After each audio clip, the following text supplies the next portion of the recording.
നമുക്ക് ക്യാരറ്റും ബീട്രൂട്ടും വെച്ചൊരു മെഴുക്ക് പുരട്ടി ശരിയാക്കിയാലോ? അതിന് വേണ്ടിയിട്ട് നമ്മളിന്ന് ഇവിടെ എടുത്തിട്ടുള്ളത് 2 ബീട്രൂട്ടും 3 ക്യാരറ്റുമാണ്.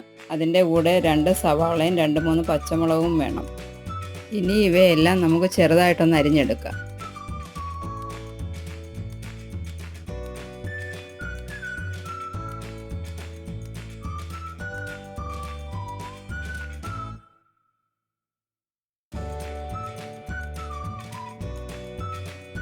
നമുക്കൊരു ചീനച്ചട്ടി അടുപ്പിൽ വെച്ച് ചൂടായി വരുമ്പോൾ അതിലേക്ക് ഇച്ചിരി വെളിച്ചെണ്ണ ഒഴിച്ചു കൊടുക്കാം. എണ്ണ ചൂടായി വരുമ്പോൾ അതിലേക്ക് നമുക്ക് കടുകിട്ട് കൊടുക്കാം.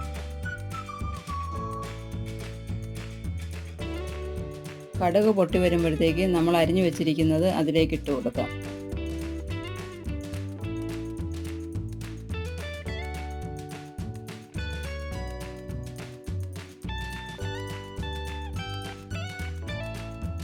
ഇനി ഇത് 5 മിനിറ്റ് ഒന്ന് മൂടി വയ്ക്കാം.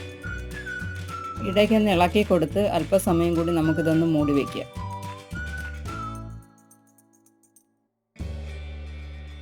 ഇനി ഇതിലേക്ക് ആവശ്യത്തിനുള്ള ഉപ്പ് കൂടി ചേർത്ത് കൊടുക്കാം. ഇതിലേക്ക് ആവശ്യമായ മസാല കൂട്ടുകൾ ചേർത്ത് കൊടുക്കാം. ഇതിലേക്ക് അല്പം മഞ്ഞൾപ്പൊടി, മുളക് പൊടി, കുരുമുളക് പൊടി, ചിക്കൻ മസാല ഇവ ചേർത്ത് കൊടുക്കാം.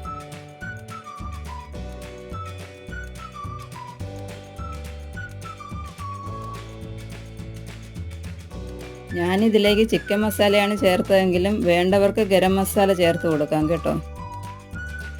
മസാലയെല്ലാം നന്നായി ഒന്ന് മൂത്ത് വരുമ്പോഴത്തേക്കും നമുക്ക് അല്പം വെള്ളം കൂടി ഇതിലേക്ക് ഒഴിച്ചു കൊടുക്കാം. ഇതൊരു 5 മിനിറ്റ് കൂടി മൂടി വെച്ച് വേവിക്കാം.